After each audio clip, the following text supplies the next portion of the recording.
Bonjour à tous, ici Paris, je suis Kerwin Maïzo. Bienvenue à l'analyse, une émission de maïzo.com. Oh, Totombe. Bonjour Kevin. Bonjour Willy Lokassa.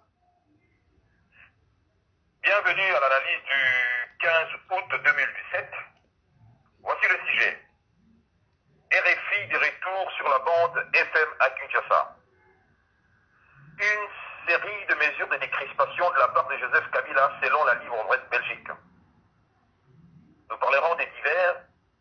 Quatrième sujet, ça serait le RASOP en tournée en Europe. Nous parlerons également du conclave des résistants en Belgique qui s'est tenu ce samedi 12 août à Bruxelles. Et enfin, nous finirons par l'appel du 21 août de Nemondansemi pour une nouvelle manifestation. Bonjour Kirvin. Bonjour à tous, merci pour votre fidélité à maïzo.com. Vous écoutez l'analyse, une émission de www.maïzo.com que vous pouvez suivre aussi sur les décodeurs CPLA TV, canal 199. Sinon, retrouvez-nous sur debriefingmediachannel.com ou sur la page Facebook Debriefing Media Channel. Vous pouvez nous trouver encore ou nous retrouver encore sur www.ccdp-rdc.com. Nous sommes aussi sur africa243.com et hot243.com. Oui, Kevin, ndenge touti koloba na introduction na biso, ndenge to annoncer ba sujet. Tomoni toyoki week-end outi koleka que RFI qui est coupé depuis un certain temps et déjà na Kinshasa. Makoumi ko émettre encore sur la bande FM à Kinshasa. Et là, on est yo, on pensait d'abord tout banana la coupure et à RFI, et puis maintenant rétablissement, il y a RFI à Kinshasa.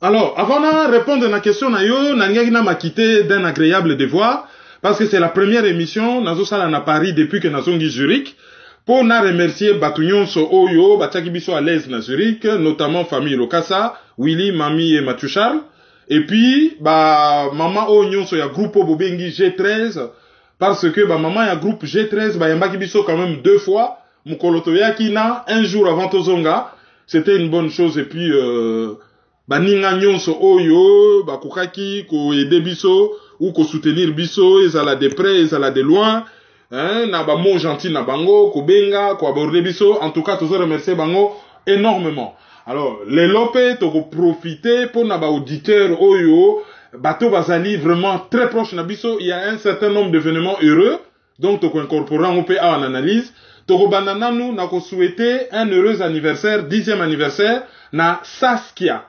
Sûrement Kimpolo, Saskia Kimpolo, azali mwana ya Jean-Paul Kimpolo, na Reims, Jean-Paul Kimpolo, azali, créateur P, administrateur ya page, les amis de Kerwin Maïzo le Panafricain, pardon, Kerwin Maïzo le Panafricain. Yepe muta créa groupe, les amis de Kerwin Maïzo le Panafricain, puis zalaka groupe, les amis de Kerwin Maïzo le Panafricain, et page, Kerwin Maïzo le Panafricain. Donc ye muta geraka yango, et mwana na ye ya mwasi, Oye Azali na noko mogo célèbre, c'est Jessie Matador, si je ne me trompe. Azali na go fêté 10e anniversaire na ye, joyeux anniversaire Saskia. C'est la même chose P, na famille le cacao, bazali na Denver, na États-Unis. Le cacao, c'est un des meilleurs ingénieurs en matière de pétrole. Oyo ba congolais toza na ye, et abane ko sala, je crois, na Halliburton, na ebite une entreprise ni na za sikoyo, mais c'est un ingénieur de haut vol, un des meilleurs spécialistes à pétrole congolais au Tozanaye, Azan États-Unis. Alors, Roger Lokakao, moi né à Liboso, Junior Lokakao, Azo fêté 10e anniversaire naye, et bienvenue dans le monde, na Dave Lokakao, Oyo Abotamaki il y a quelques jours, je crois une dizaine de jours. Donc, wana ezali ba événement heureux Oyo, to kokaki ko célébrer, na 2 familles ezali libiso proches. Et puis na Cameroun, ma sœur Nicole, à la zanga canalise te, azali quelque part na Cameroun, et paroisse na bango ya tâche awa na Poto ezali Everley na Belgique, juste à côté à Leuven. Alors, ma sœur Nicole, ndenge balobaka, ou me la. Alors, ceci dit, nazo signaler que le 9 septembre toza na Copenhague na Danemark parce que kuna comité directeur ya communauté à ba congolais à Danemark bazo ça la passation de pouvoir na kendaki kuna ya inane bazalaki ko ça la passation de pouvoir ezaki na all bord en tout cas salamaki na kimia ozomona ba congolais bazo tala teo yo mungala yo mukongo yo boy non baza na bango mélanger do ba congolais en fait ndenge to mesana kozala ye kuna Kivu ye Bandundu ye kuna ba Congo oya solo ba Swahili oya solo ba Chiluba basali comité ba gérer une année sili ba lâcher ba tikeli batu misusu allez batu misusu pe ba kamati alors mbala wana to katisaki ba pont to kendaki na all bord sikoyo to kozala na Copenhague donc na capitale pour na passation à pouvoir et puis il y aura beaucoup d'événements comme d'habitude foot et salaka moi foot et kozala télé chango kozala wana biso to kozala wana moi conférence moi analyse ya makamamboka moi encouragement allez so to beti ba masolo wana nyonso les 10 ou les 11 moto na moto akamati nzela azongi donc batu ya Danemark bo bloquer date ya le 9 ezali fête na bino communauté congolaise donc bo zanga te alors un autre événement c'est le 29 à partir il y a 15h na rue Couronne na 1050 XL Bruxelles UDPS azali na réunion na Jean-Marc Kabound donc akoya ko entretenir ba militant à UDPS na adresse wana ekobanda 15h je crois jusqu'à X temps ça c'est un autre événement à signaler et je ne crois pas que tobo sali événement mususu alors ceci dit tozonga na makambu otukoloba ya RFI. RFI ezali Radio France Internationale. C'est la plus grande radio à information continue du monde. Ezalaka à peu près na 46 millions d'auditeurs par jour.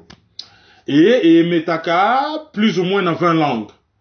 Et ezali radio oyo bien que botama na Paris même surtout ba et botama na Dakar. Et botama penda na Dakar po ba studio na ngwa liboso ezalaka na Dakar na ndenge ya na Paris.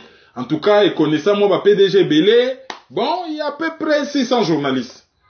dont 300 à Paris et 300 à Libanda. Et à peu près 1500 bateaux, oyo, ba travailler à Kawana. Et c'est le plus grand réseau, y a ba émetteur FM dans le monde. Mais ce n'est pas la plus grande radio du monde pour place wana, batbawe la langue zali BBC na la voix de l'Amérique. La voix de l'Amérique, oyo, abotama mwa kala, et puis BBC, la vieille dame, British Broadcasting Corporation, oyo, azali na Grande-Bretagne, et en Afrique, kuna toyo kakamingi BBC Afrique, oyo metaka depuis Dakar. Et puis la voix de l'Allemagne, la Deutsche Welle, baboto la ye, 3e place na RFI, azongi mwa sima, yaza na colonne. Alors, RFI, azali, selon la statistique, la radio la plus suivie na Congo. A comment même que dominer Radio Okapi. Pour RFI, azana réseau makasi bemeter FM, Radio Okapi pazanango et RFI une radio périphérique étrangère, a comment na audimat ya makasi parce que terrain ezali vide. Sur place na mboka qualité ezali. Soit ba radio moko religieuse ya makelele sans contenu, en train de vendre, de faire vendre du vent na bateau.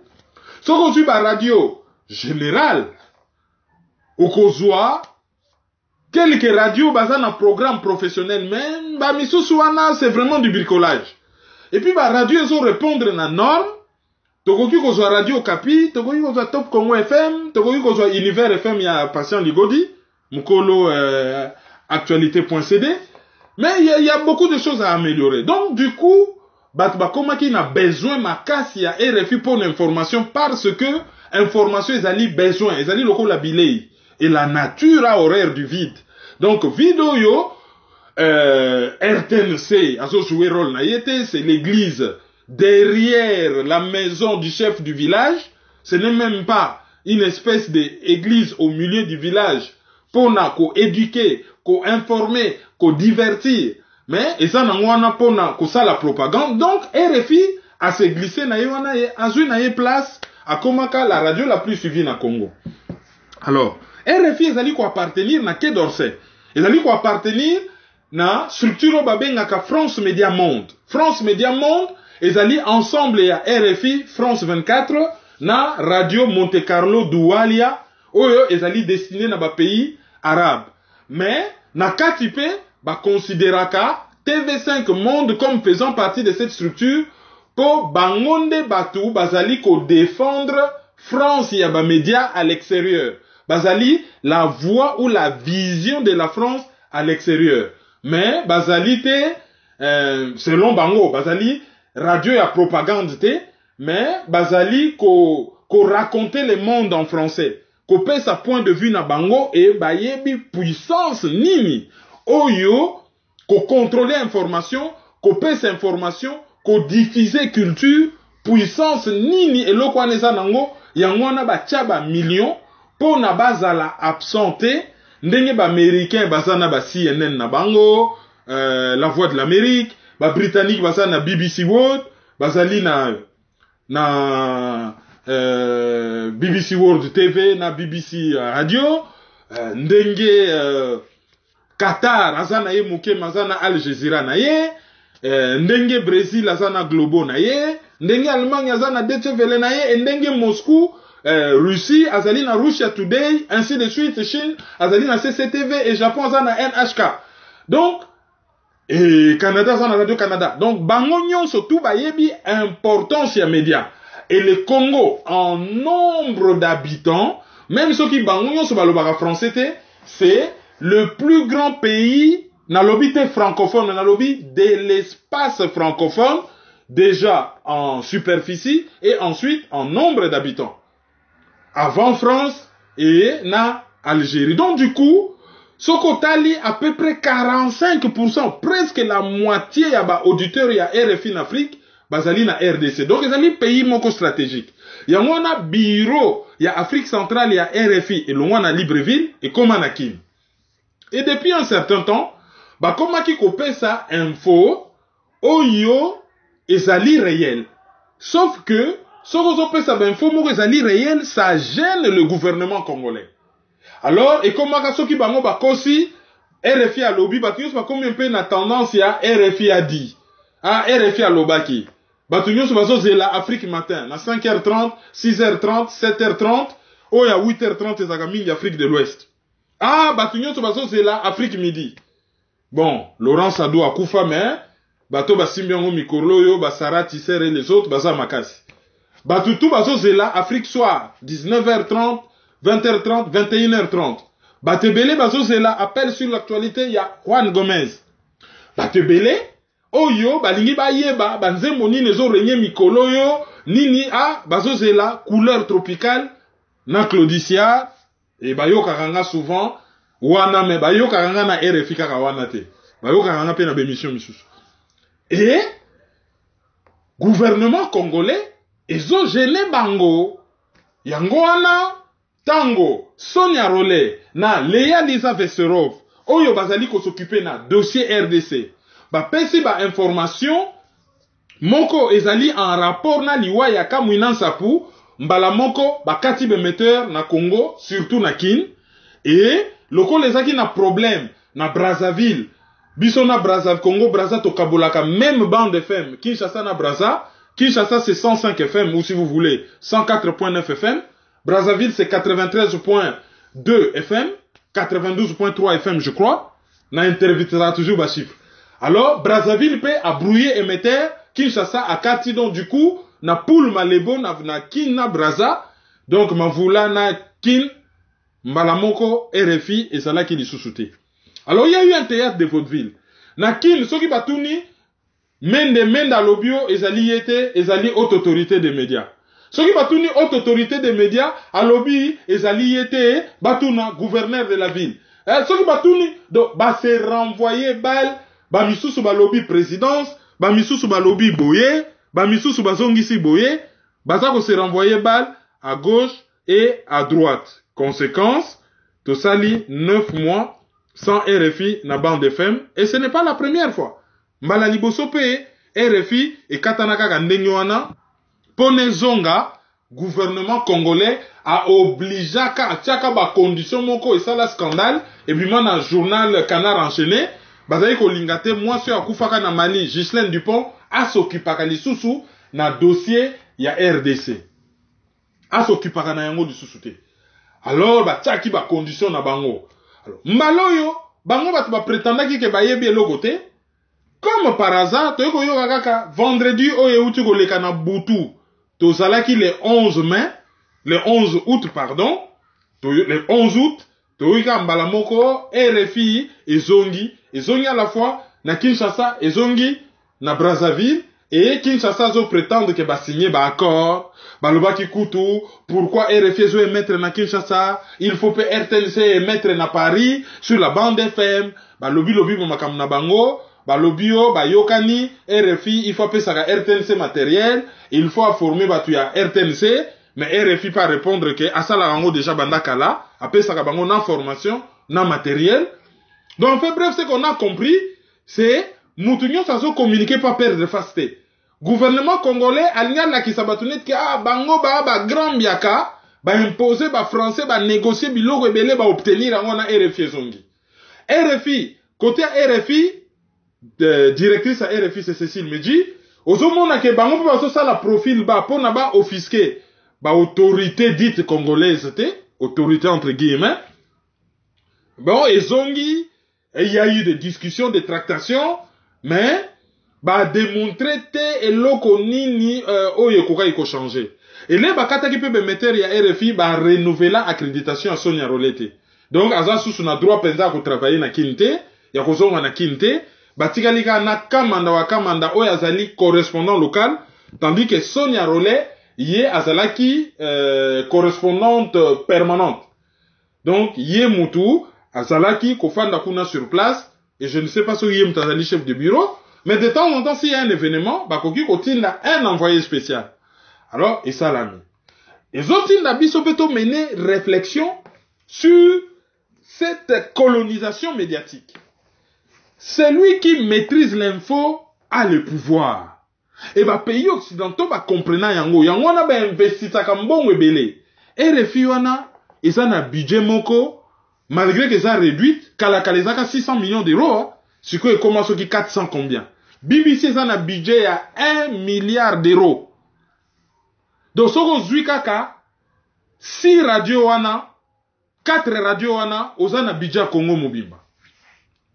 Donc, ba yebi, c'est une façon de nous contrôler. Parce que na katia benfo wana, bazo véhiculer idéologie na bango, bazo véhiculer culture na bango. Oromona, comment la communauté internationale a dit, mais l'air la communauté internationale, en réalité, c'est un club occidental. Au moment où mutaza na ki nazo yebisa que immigration est amabe. Soko tuniye yozo souffrir na immigration awa. Bato baye ko bon. Biso tozali envahissement ezali occupation. Mais tozo loba immigration, est-ce que biso ba congolais tozo souffrir na immigration? Mais oka mutako mo betelo masolo que immigration Okoyoka mutu, asa na radio na Congo, aso employé vocabulaire à ba journalistes français.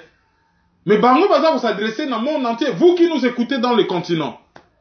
Moutaye bine que la fois du Zaïzo kana libanda ta so sabatuke, vous qui nous écoutez hein, sur le continent. Oui, sur le continent, ouais, peut-être une ou deux personnes satellites, mais bon, voilà. Mais au moment là que ba vocabulaire moko inconsciemment et côté li batu na mutu. Batu ba komi pourquoi boya débat entre Macron et Marine Le Pen. Batouba fande lango comme une affaire nationale. Bon, football, musique et ça sans frontières. N'ako comprendre que battu à Barcelone, battu à Madrid, Neymar a commis à Paris, ça je peux comprendre. Mais débat moko politique interne, ozomona Mélenchon, comment star en Afrique, tout simplement parce que média na bango et ils ont imposé les biseloko wana. Alors, bango, il faut to landa bango ou pas? Non, il faut to landa bango pour avoir l'info. Mais, il faut to garder mutu na biso et to garder jugeote. Pour bango bako manipuler information mais de la manière la plus subtile qui soit. Rwanda zo agressé Congo, bango bazo bengango rébellion. Information ba PC ça lo kutate. Et ça dit que il y a vraiment une guerre na Est à Congo. Ce qui bango te peut-être yo pour nga koyeba te qu'il y a une guerre. Donc ce qu'on l'a dit bango koyeba qu'il y a une guerre, koyeba qu'il y a un tremblement de terre, koyeba qu'il y a une structure oyo bazo benga Daesh. Bango bako benga bango ba terroriste. Ce que nous na monde musulman bako benga bango na kombo mususu. Mais au monde en Afrique, bon, terroriste. Au solano na jeune africain, Kim Jong-il aza faux. Soko tuni aza faux. Asa ya kosala guerre na Congo ote. Asa pimela yo eloko ote. Oyebi que pays wana na biso tozaka na problème te ote. Mais alors, comment expliquer que yo ozali jeune congolais okomi koloba ke ono Kim Jong-il aza faux. Ah, Saddam Hussein aza faux. Saddam Hussein asala olikam. Ah, Kadhafi alingaka boma peuple né. Kadhafi aza faux. Kadhafi asala olikam. C'est-à-dire que ezali ba pays occidentaux bazo véhiculer culture na bango à travers ba radio wana. Donc olanda ba radio wana eza mabete. Il faut kolanda bango pour avoir l'info, que ce soit sur le plan culturel, que ce soit sur le plan, je vais dire politique, que ce soit sur le plan sportif. C'est bien kolanda bango, mais il faut mutaza toujours na jijote. Place au bango ba lobby rebelle, il faut le ba non, c'est pas des rebelles, c'est des agresseurs. Ceux qui bango ba lobby communauté internationale lobby non, et ça communauté internationale ezali club occidental. Ceux qui bango ba lobby immigration ezali mabe, au lobby oui, ezali peut-être mabe pour na bino, mais nous on n'en souffre pas. Ceux qui ba lobby que Kadhafi azali mabe, ah bon, azali mabe peut-être pas azaki ko gêner d'intérêt na bino, mais biso en Afrique, c'est un héros. C'est toujours ça. Il faut que les gens pensent. Alors, oyo gouvernement asalaki, gouvernement entre guillemets, ezali système où il y a ko restreindre information, il y a ko restreindre liberté d'expression, il y a wana bomoni, ceux qui yindi eloko liboso, ba kati ba radio internationale, ba kati internet, ba restreindre ba SMS, ba réseaux sociaux tout ça, nyonso wana ezali façon ya ko blesser liberté d'expression, liberté d'opinion, liberté de penser, et tant que biso b'Africain tozalate na ba radio digne de ce nom, tant que tokokake ko traiter d'égal à égal, c'est-à-dire que bango basali ba radio makasi vers biso, biso tosali déjà ba radio makasi pe vers bango, to emetaka pe point de vue na biso, tokobanda kozalaka kaka ba coloniser culturel, ba aliéner à force ya kozalaka toujours derrière ba radio na bango, mais na lobité koyoka ba radio na bango zamabe. Koyoka ba radio na bango avec jijote, mais to sala pe oya biso na ba technologie ya sika, to memela bango pe information contraire. Voilà, donc likambo à RFI, c'est une des mesures où ils ont introduit deuxième sujet na biso, c'est-à-dire ba mesure oyo la libre Belgique azo benga ba mesure ya décrispation pour Kabila alinga desserrer kacho bakanye na kingo. Il est qui tellement makasi alingi alembisa singa moi muke. Oui, alingi alembisa singa, donc on entamait directement deuxième sujet. Dengue Otikoloba, une série à la mesure et à décrispation pour Kabila Otiko publié selon la libre Belgique pour essayer un peu sa tension aux alliés Namboka. Comment est-ce que vous pouvez analyser ces sujets et n'engagez ou appréhender en gros et mekana noko la kisabiso situation na dengenayo. Alors, selon l'article à la libre Belgique que ezali d'ailleurs na site na bango, au monake balobio Kabila azali ko luka ko éviter ba sanction future. Po ezali na sénateur américain oyo a s'occuper na makambo Afrique comme on a je crois Joyce a komela ki congrès pour na ba envisager ko zo ba mesure mususu financière contre entourage direct ya Joseph Kabila.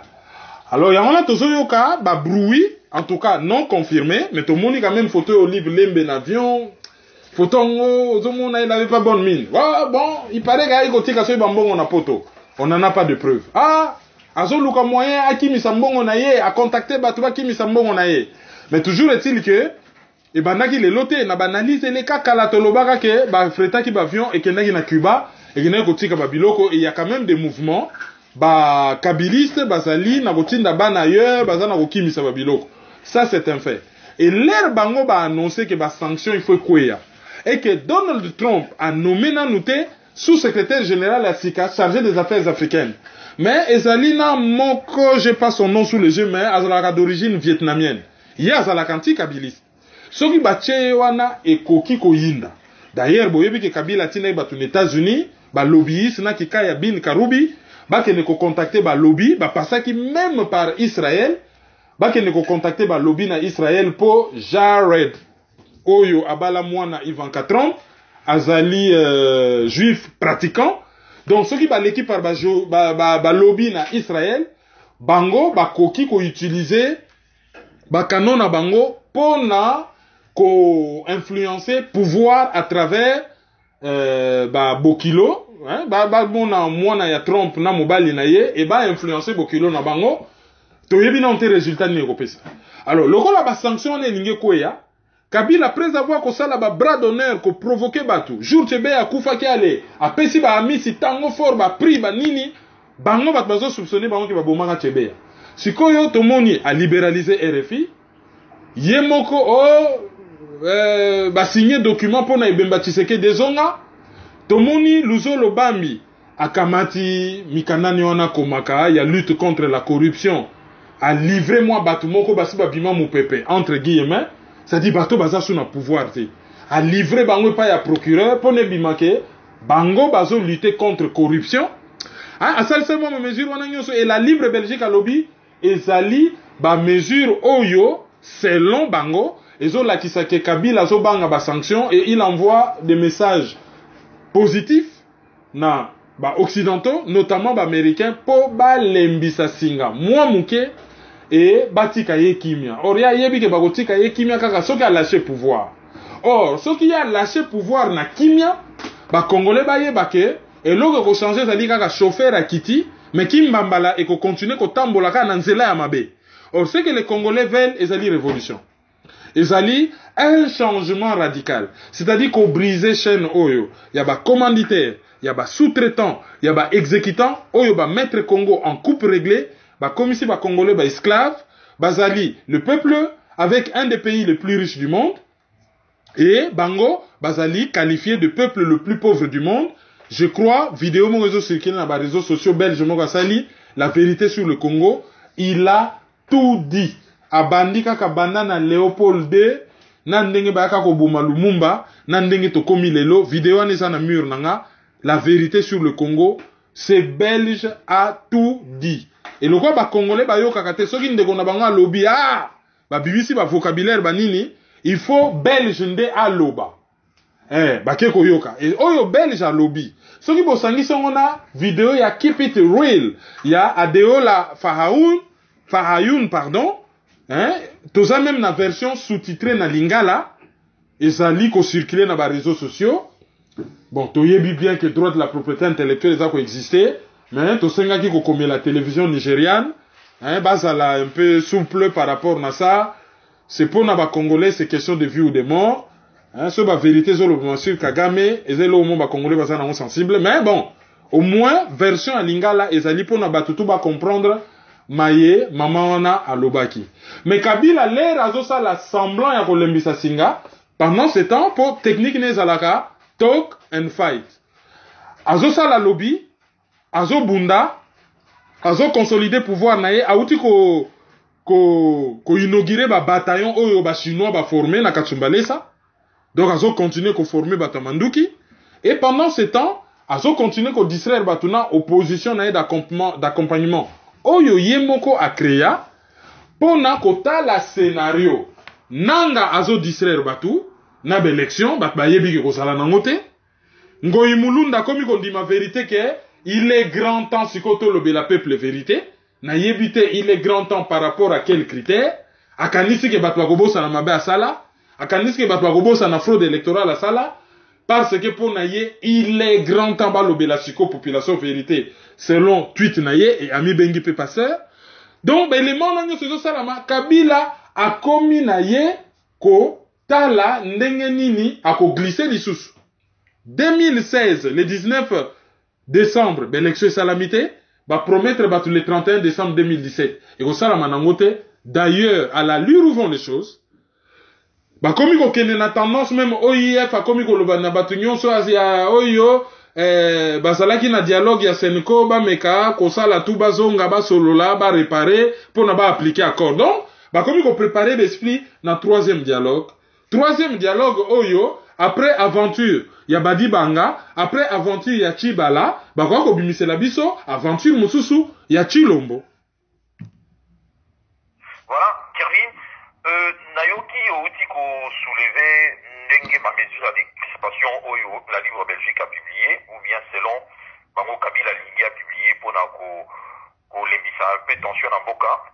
Mais mon question est pourquoi s'obstine-t-il à rester au pouvoir après tant de désillusions, après vraiment ravage, carnage au Nyoso, qui jamais vu depuis l'existence de l'humanité? Un chef de l'État n'a jamais fait autant de carnage et ravage sur un peuple. Et vraiment, quel est l'intérêt, il y a Kabila et ses gouvernements aujourd'hui de vouloir encore et s'obstiner pour rester la tête de Mokawana, sachant très bien que ma résultat est amis défavorable contre Bango sur tout le plan. Il n'y a rien à dire. Alors, comment est-ce que Yo peut expliquer Tissot obstination il y a pour rester n'a pouvoir coûte qui coûte, alors que ce peuple-là ne veut plus de vous? Réponse est simple. D'abord parce que pouvoir est élengue. Ce que Zalaga n'a un simple officier armée rwandaise. Ozoa ko se contenter na moins solde de armée rwandaise. Ba formé yo ce qui wapi par ba britannique ba américain, ba commission président y a un des pays les plus riches du monde. Ozana ba hélico, ozana ba avion. Okena na yo ko sala ba rodeo na yo, okomina ba range partout. Okomina basinkama. Famille na yo ba komi ba milliardaire. Ozali na droit de vie et de mort sur bateau. Ozana lokumu, bazo kumisa yo raïs, bazo yembe la yo, bazo bine la yo. Ba chanteur tout, bazo yemba gloire na yo. Batu ya théâtre, bazo kumisa yo. Ba pasteur, bazo fuka me la yo. Ba abe, bazo gunza me la yo. Soko so tambola batu tout ba kiti na ba véhicule. Ba soldat ozo contrôler bango. Et lengi wana, eza pasi potika. Mais pour na Kabila, ezaka wana te. Pour na Kabila, c'est aussi une question de vie ou de mort. Ayebi que après bilan catastrophique oyaye, soki kaka a longwe na carcan ya pouvoir, a bimi na kati ya mulangi ya pembe oyo pouvoir ezo protéger ye, soka bimika na mulangi ya pembe wana, sosa kododa ye, sosa neza nani.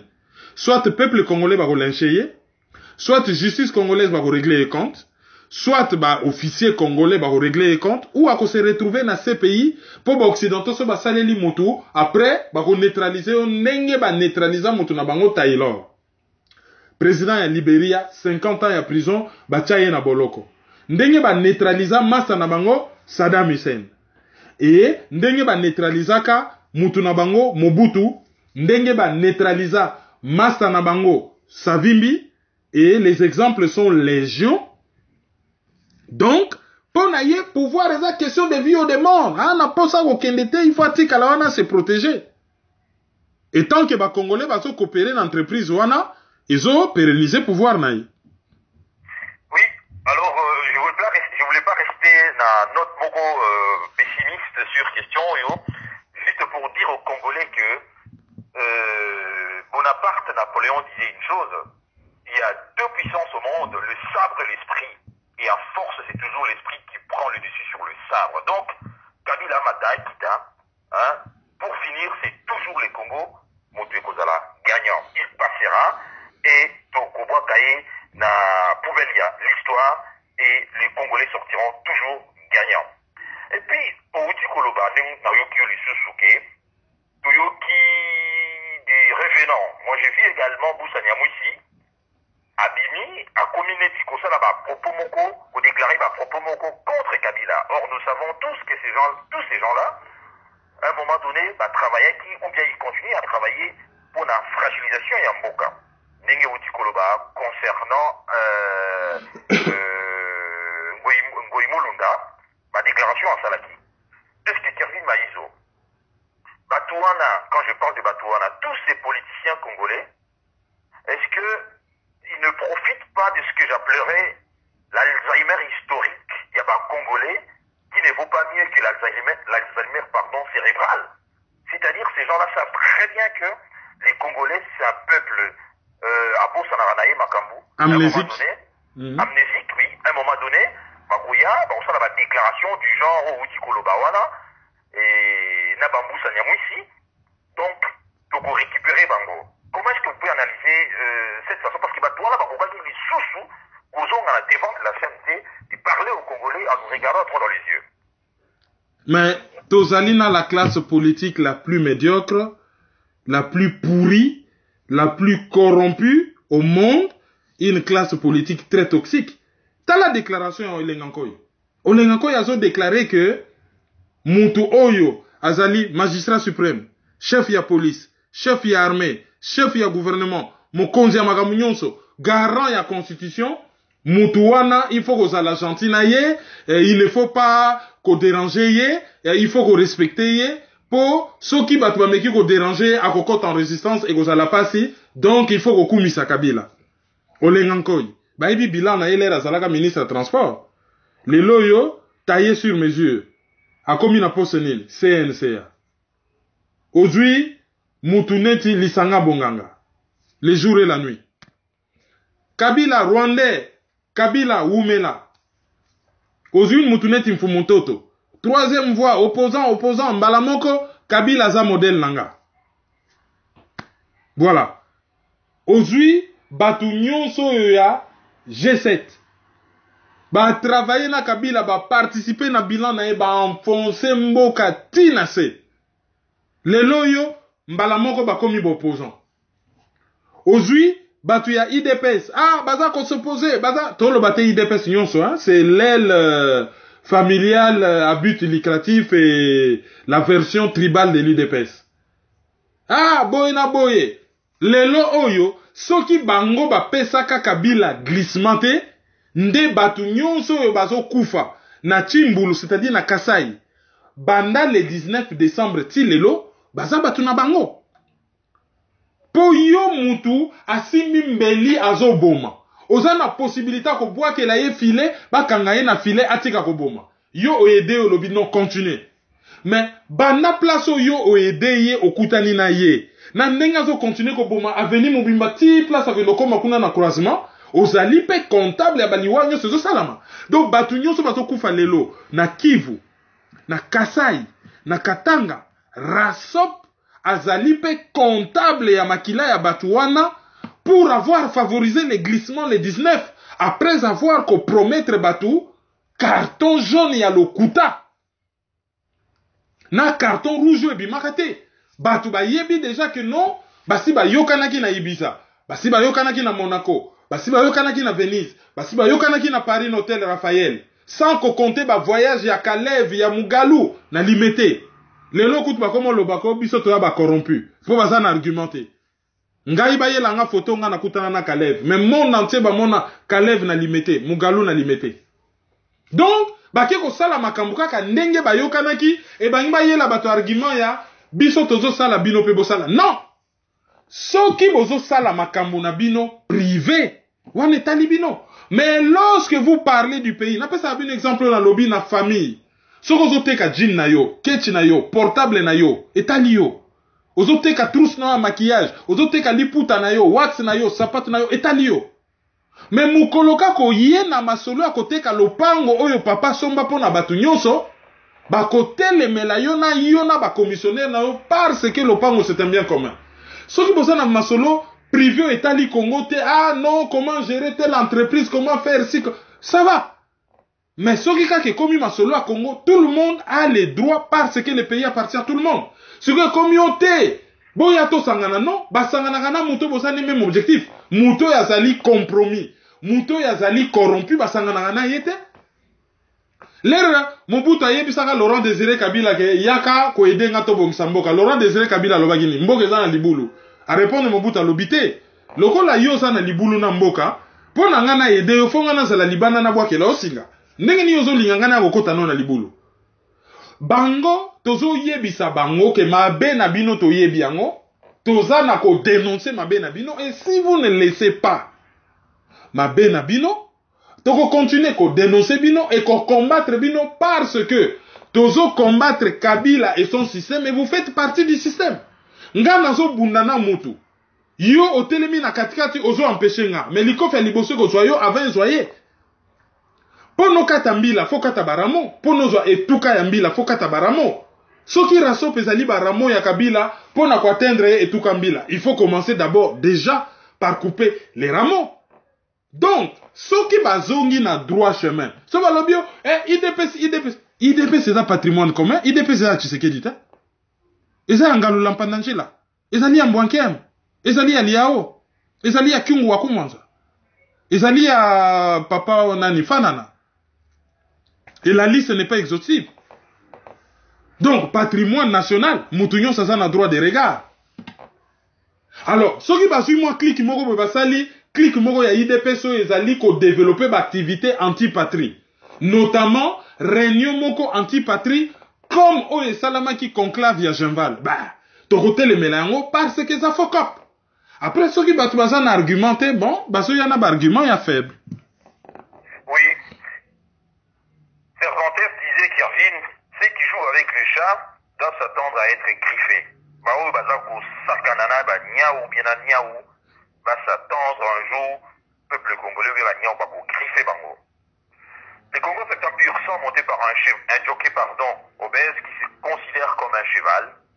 Alors ils allaient triste, il y a romona ke même autour le bawana responsabilité à ba décès ba massacre de ça malelo. Ils allaient Rasop, ils allaient également la Cinco ba église, pardon ba prêtre Kevin Maïzo. Nous avons tous suivi. Investissement et bah prêtre pour un glissement pour un petit Kabila à passer date il y a le 19 décembre. Un mot sur ça, Kevin. Sur la prêtre, comportement à Bango. Bah salut Moussala, maintenant on n'en parle plus. Bah Bendani à Bango, voilà, maintenant nous en sommes aujourd'hui. Mais oui, il faut chasser tout le système. Nakata système, il y a toute l'élite culturelle, l'élite politique, l'élite religieuse. Bango Nyonso, Babandaki Nano, Malu, catholique, Ngoy Mulunda, protestant, Corneille Nanga, société civile, Ozui, rôle ya Bakimbangi, c'est Mawatro, c'est honteux, rôle ya Bakimbangi, c'est honteux, Ozui va passer à l'église de réveil, Mawatro, Ozui va chanteur, Mawatro, Ozui va comédien, Mawatro, Ozui certains intellectuels, Mawatro, c'est tout le monde qui a échoué, c'est tout le monde qui est dans le système et c'est tout le monde qui devra payer. C'est tout le monde. Oyo, bazalaki digne na Congote, bazalaki digne na pays wanate. Mais Senko, ayekola ta soutane moko eleki na moulayi, le malheur devait arriver, hein, de balobaka. Mais malheur à celui par qui le scandale arrive, hein. Eza na kati ya Bible. Il faut Senko aye bayango.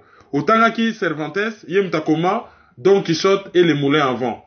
Bato bazo kanisaki tozo bunda contre les moulins à vent, baye bakaka que ceux qui causent ya bato ezali juste, balongara toujours. Cause est juste pour longa. Tu passes à divers services, puisque vous en avez sujet trop développé à divers.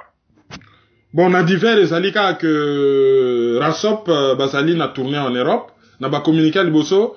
Na bayi déjà que Jean-Marc Kabundo Azali, secrétaire général à UDPS, a kokuta na ba militant UDPS na Bruxelles. Alors Bazali Awa et bakosa la tournée, je crois, Europe, la plupart à pays et puis na Amérique.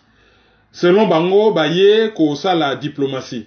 Mais diplomatie à bateau baroula bango na farine bandakala, ça ne changera rien. Cette communauté internationale, ils ont soutenir Kabila, ils ont distraire Bango. Et roula bango bandakala. Mbala liboso soki ba roule yo oza gaou. Mte mbala liboso premier gaou n'est pas gaou. Ça dit que mbala liboso za na oyumate. Okoya ki par ignorance.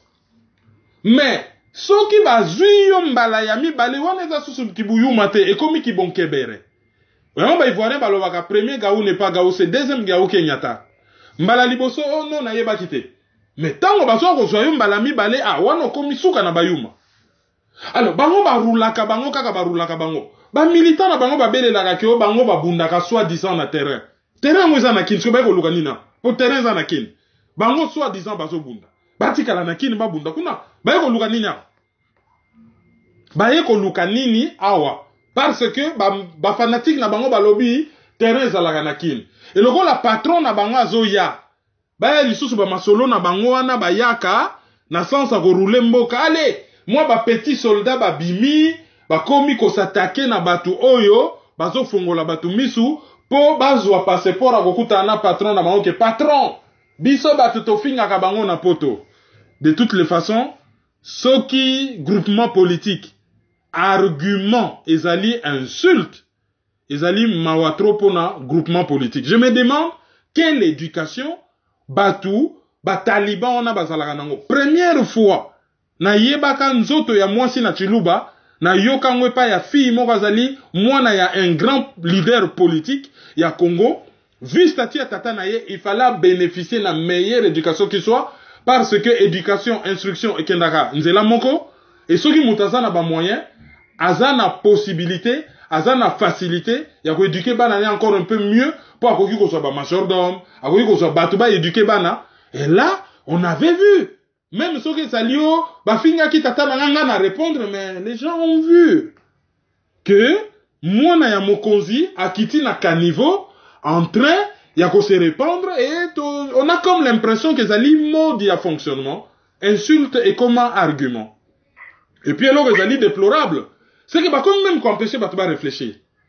N'a remarqué, Patrick Mbekwa Mekika kako, qu'on réfléchir sur syndicat d'Okolo. C'est pas réfléchir. Bino bondima kaka, mututu azoya pona Congo, ata nzinzia, bondima, mpese soka ye bondima. Congo ane salaka ya biso tout, mututu oyo nalobela binongo banda depuis 4 ans. Naloba na eloko mo simple. Nalobi sozo beta ba masolo na yo société nanga bat ba kipe yoti. Mais mukoloka kokoloba na lingi na koma président ya Congo. Na lingi na sala boyo. Ah là ba action na yo en tant que président ya Congo et ko impacter vie ya batu nyonso. Donc batu ba ko checker yo, ba ko telemela yo, ba ko luka ba yeba ozanani qui est derrière vous. Programme na yo nini ou lingi nini. Il ne suffit pas kaka ah na lingi na ya batupe oui bravo yo yaka. Et allez bokanga minoko bon réfléchir te. Nous on réfléchit. Oya zane na cerveau te c'est son problème. Nous biso mitezo sala nous on réfléchit. Sans animosité on réfléchit. Ah bino bozo réfléchir bozo sala nime. On réfléchit. Avant ko sala likambo il faut pas penser en mot de jet. Bon occidentaux pour na ba comme lelo ba avion ba fusée. Et ben naki na ba idée. Kennedy alobaki ke, bomoni eloko wana na likolo, kombo nango sanza. D'ici 10-15 ans, bosala nyonso tout, bomi atakuna. 61, 69, l'homme a marché sur la lune. Même ceux qui ont un débat là-dessus. Ah, bomoni eloko, il faut toujours penser. Balingi même pas empêcher, tu vas penser, réfléchir. Mais quel est ce pays où les gens ne pensent pas? L'intellectuel, c'est celui qui réfléchit, c'est lui qui pense, c'est lui qui donne ses idées, c'est lui qui enseigne. C'est lui qui instruit. Ah, yo, ça la canine. Mais oui, il pense et il vous met sur la place publique. C'est ça le rôle de l'intellectuel. Et bien, on va ici que, tango batu bakenda na ba réunion, ba sala makambo na Congo, mututo ya ka sala vidéo. Mais ba oyo bazo prétendre bazo bunda na mboka. Bangonde ba corrompu, ba compromis, ba bundagate. Ba bundagate bazo violer mboka. Ba oyo bino bozo tourner bongo bino bozo sala nini. Bangonde batu bazo bosser réellement pour une solution pérenne, solution ekoumela. Donc basali awa na poto et puis batebele bazo sala déjà fait tipo na calcul ya Kabila akoki ko utiliser hypothèse ya a nommer lisusu pour la 3e fois un premier ministre ya Muluba donc ekokoma neti poste moko réservé na coin ya batu moko ya pays d'autant plus que bataba Congo bazo lela ke bango batikala ko occuper poste wana jamais. Donc, à Kogine Kocha sous Félix, et Basengi transition. Comme ça, il a obtenu Félix Tshilombo, pardon, tu sais qu'est dit. Donc, Bakogipe Kocha, c'est une des hypothèses, et hypothèse wana, ezo circulé, makasi, et c'est une hypothèse à prendre au sérieux. Babandaki nan ko travailler na Kivoa, ezo simba les sous-soutés. Baleki na Katanga, c'est le désamour. Et comme hypocrisie, ah, tope saka ye identité, ah, kombo na kabanye biso bato bakisaka, ah, mbala moko brum, baza sikoyo na Kasai. Soki basilisi ko salir baluba, allez, leba aussi sa ko salir baluba, allez, bakatisi na bandundu, ba matine Équateur, allez, bake kosuka na Bakongo. To fongo la misu. Oui, to fongo la misu Kevin, nemo uti koloba wana, concernant sujet oyo uti ko aborder, il y a batu oyo bazali ko empêcher bandeko mususu ba réfléchir. Mais ces gens-là doivent d'abord lire. Yo, Petit à petit, Kerwin implique Banakin. Tout à ici, tout à par là, tout à autant. Dans les mines, qu'on fout là. Peuple congolais. Yo, qui n'a le toza ba colocataire? Oyo ezali colocataire. Qui n'a le toza ba colocataire? Oyo ezali colocataire. Qui n'a le loto koma ba colocataire? Oyo ezali colocataire. Qui n'a le toza ba colocataire? Oyo ezali colocataire. Donc c'est soutenir. Il faut donc lutter pour une nouvelle société. Mais pour la lutter, il faut que ça ait arme, il y a vérité, il y a justice. Totika lokuta, totika l'hypocrisie. Mboka ezoki na pasi, mboka ezoki na sans position, ba génération na biso ezokufa, ezoki na okufa sans position, sans solution. Mais nous vivons dans les pays un temps de confusion, d'obscurité, de désespoir. Mais nous savons qu'au plus profond de la nuit, l'aurore pointe déjà à l'horizon. Analyse sur la liste. Bienvenue dans la nuit.